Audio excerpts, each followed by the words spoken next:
Oi, Jaque. Olá, você, um bom dia. Bom dia aos seus telespectadores. Você, como sempre, maravilhosa.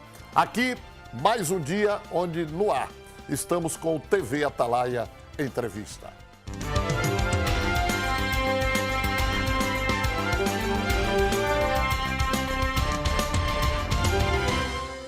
Olá, meus queridos telespectadores, minhas queridas amigas telespectadoras.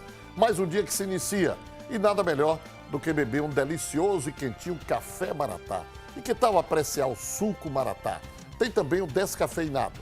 Escolha do seu gosto e venha com a gente em mais uma edição aqui do programa TV Atalaia Entrevista, que está pedindo licença para entrar no seu lar. Comigo, Carlos Batalha.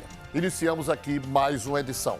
Sempre através dos estúdios da TV Atalaia, a TV dos Sergipanos, você fica sabendo do que acontece em nosso estado e em nosso país, nos assistindo com grandes e atualizadas entrevistas. E detalhe, com o mundo cada vez mais globalizado, o nosso programa busca deixar você muito bem informado.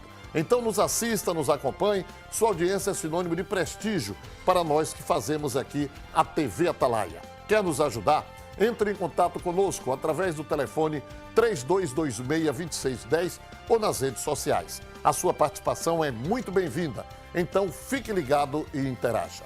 Na edição de hoje, nós iremos conversar com o secretário que eu ia colocar a palavra talvez, mas eu a retiro e digo sim. O secretário que mais tem dor de cabeça em uma administração, quer seja no Estado, quer seja no município e até no governo federal, que é o secretário de Comunicação. Por quê? Eu falo até com experiência própria, né? Porque o secretário, por exemplo, da Educação, ele tem o seu trabalho da segunda à sexta, vez por outra, no final de semana, encerrou o expediente, está tudo tranquilo. Secretário de Comunicação, não. O secretário de Comunicação tem que cuidar do institucional, tem que cuidar de vender a imagem da administração e, por vender a imagem positiva de uma administração, você entenda de todas as secretarias e órgãos, tem que cuidar da imagem do prefeito ou do governador ou do presidente da República numa escala mais alta. Então, o secretário não tem momento de folga, porque é como policial. Eu costumo sempre dizer. Aliás, a própria profissão do jornalista é uma profissão que se assemelha muito à de um policial. Não existe folga, né?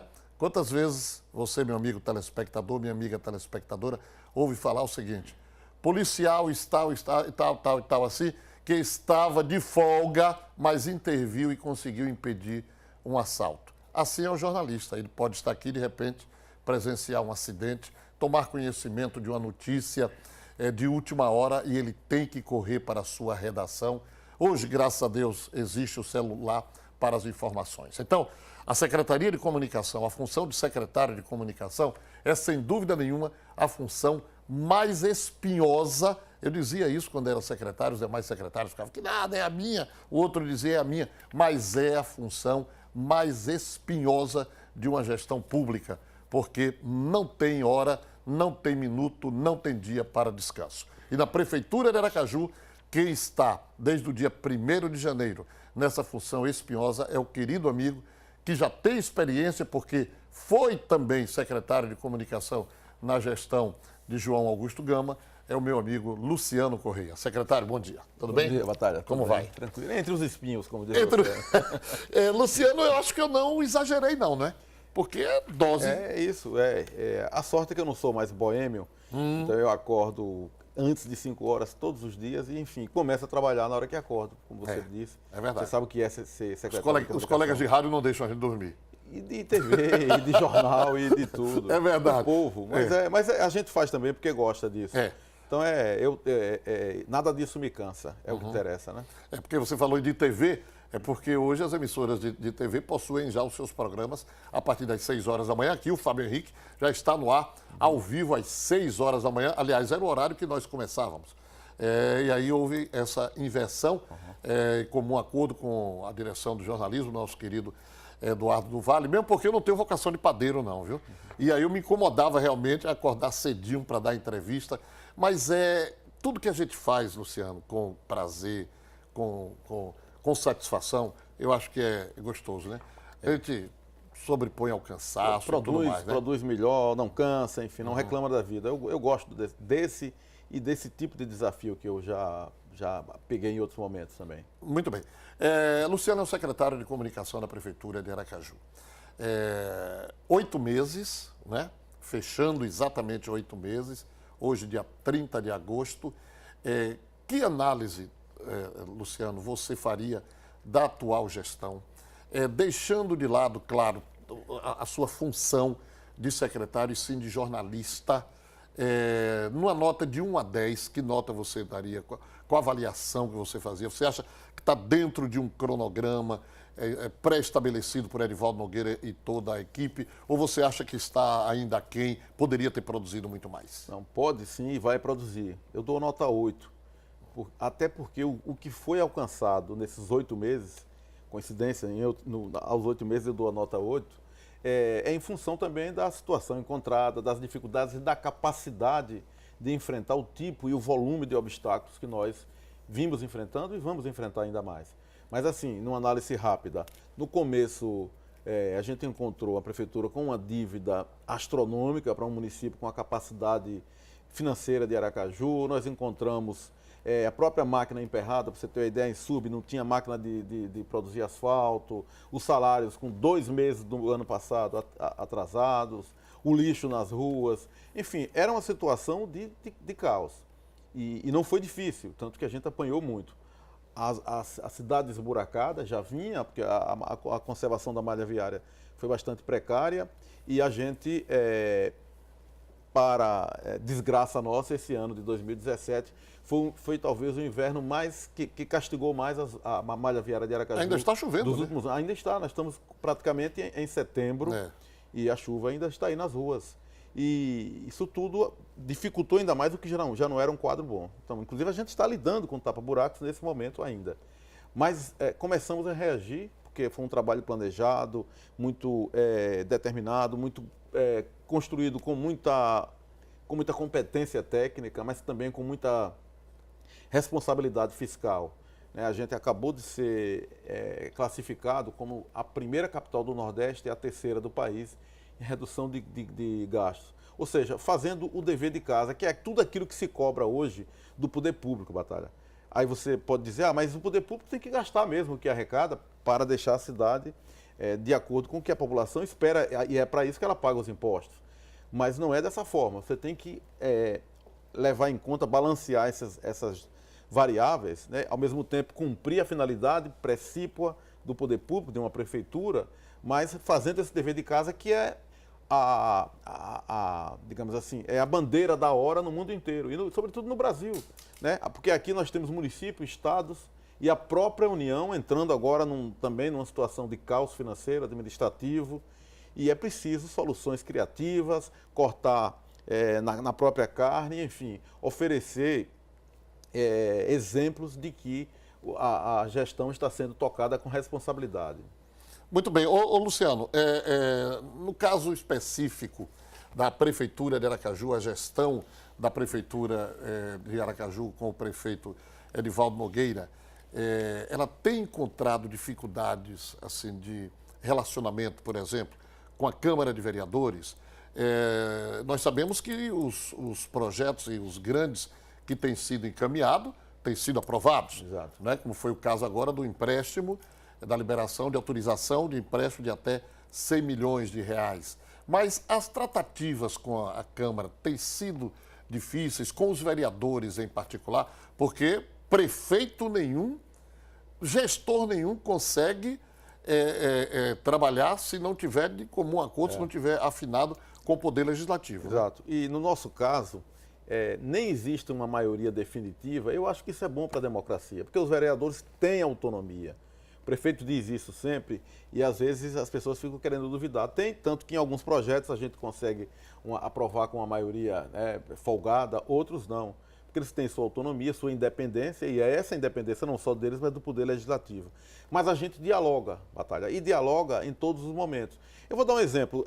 Na sexta-feira passada, no lançamento da ordem de serviço de 23 ruas no bairro Coqueiral, para a continuação daquela obra Sim. que a população tanto necessitava, o vereador Américo de Deus, que é da bancada de oposição, estava lá, né? Estava lá e, enfim, sem perder a sua independência, a sua autonomia, mas estava lá aplaudindo um benefício que era para a população, porque é assim que que a política tem que ser travada. E os demais que têm feito oposição, votam contra quando acham, se posicionam contra, cobrando providências, denunciando uma coisa ou outra, enfim, criticando, sobretudo, que é exercer o poder, o direito, o princípio de um parlamentar, mas de maneira sempre aberta para o diálogo, porque, em última instância, o que está em jogo é a realização de benefícios para a cidade. Salvo um ou outro, e é muito pouco mesmo, Batalha, de maneira muito localizada, a ação de um ou outro parlamentar, que aí sim, desde o começo, se posiciona de maneira quase que deliberada para ir contra tudo que for de iniciativa do Poder Executivo. E eu acho que seja assim, agora que o faça com competência, até porque a gente precisa de uma oposição construtiva, que aponte problemas, falhas, mas não essa oposição histriônica. Sistemática e histriônica, né, do blá blá blá, de muito barulho. Outro dia tem uma vereadora que, a propósito de elogiar um prefeito do interior, disse que o prefeito de Aracaju precisava fazer um curso de não sei o quê. Uma idiotice, Batalha, uma idiotice. Então, esse tipo de oposição inconsistente, frágil, irresponsável e burrinha, né? Uma oposição frágil, muito sem capacidade, inclusive, de construir uma crítica para seduzir o eleitorado, para impressionar a opinião pública. Mas esse tipo de oposição não sou eu que condeno. Eu acho que a sociedade já cansou desse tipo de blá, blá, blá. Sem dúvida. E o resultado foi o resultado da própria Câmara de Vereadores de Aracaju, que conseguiu manter apenas um terço, né? Um terço da gestão passada. Pois é. Né? Até mesmo também pelo nível que era, e hoje a gente ressalta, a gente entrevista, eu acho que a gente já entrevistou aqui todos os 24 vereadores, se não me falha a memória. E eles só faltou quem? Doutor Gonzaga, é o único que a produção, muito bem, a eficiência aí da produção nos diz aqui, e eles são unânimes na afirmação de que hoje, mesmo com a discordância, mas existe um respeito entre eles e isso é o que é de suma importância. Luciano, você passava uma informação ontem a respeito do anúncio que seria feito pelo prefeito, que viaja no dia 2, no dia 3, e seria assinado no dia 2 o início do recapeamento de vários pontos da cidade. Mas parece que houve um problema aí com o navio.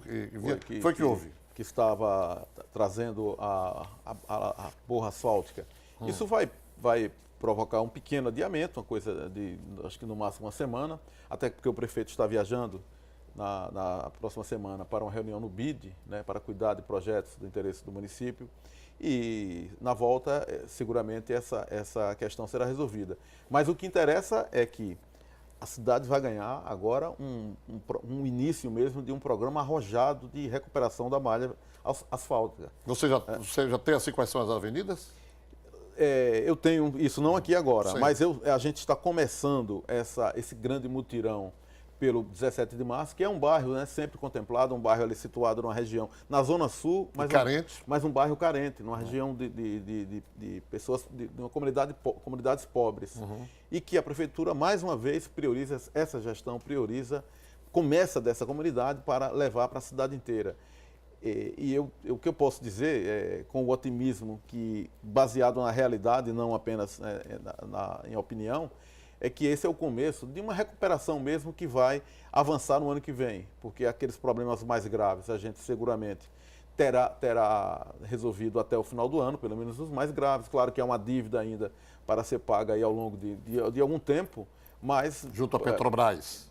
Dívida de asfalto, mas aí eu já me refiro à administração de maneira geral. Né? Aí, por exemplo, a gente assumiu o governo, Batalha, com 2 folhas. 2 folhas significa praticamente você inviabilizar dezembro e 13º. O investimento mais maciço que a cidade precisa. A gente, no ano que vem, não vai ter isso. A propósito do que representa os salários, e a gente paga amanhã, na sexta-feira, dia 31, paga os salários de agosto, portanto, mais pelo 8º mês seguido dentro do mês, Amanhã é 31, amanhã é quinta-feira ainda. Já quer que a semana acabe, ô secretário? É isso, exatamente, é isso. Amanhã, dia 31. Acabei me confundindo. E, veja, significa isso, Batalha, que a gente terá pago... No início da entrevista, o secretário disse que hoje não era mais boêmio. Então, tanto faz sexta como segunda, tanto Por faz. isso, não estou preocupado com esse dado, Batalha. Veja, aí a gente terá pago, agora no dia 31, 10 salários em 8 meses. Isso significa um investimento de 760 milhões no salário dos servidores, sacrificando, inclusive, outros serviços. A própria operação de tapa-buraco, que a população tanto reclama e cobra com razão, essas reclamações de Euclides Figueiredo tem razão, evidentemente, e a gente vai tratar. A gente está tratando a questão de maneira paliativa, porque é o que podemos fazer nesse momento, mas temos projetos, já começamos, inclusive, o trabalho pelo loteamento Moema-Meire, que significa a solução definitiva. E a Euclides vai ficar uma avenida, inclusive, bonita, assim que a gente terminar o serviço. Nós vamos chamar um rápido intervalo e, no retorno, Luciano Correia vai falar sobre a viagem de Edivaldo Nogueira aos Estados Unidos e dizem que agosto é o mês do azar, é o mês das coisas ruins. Mas para a prefeitura parece que não foi, não. Luciano fala já.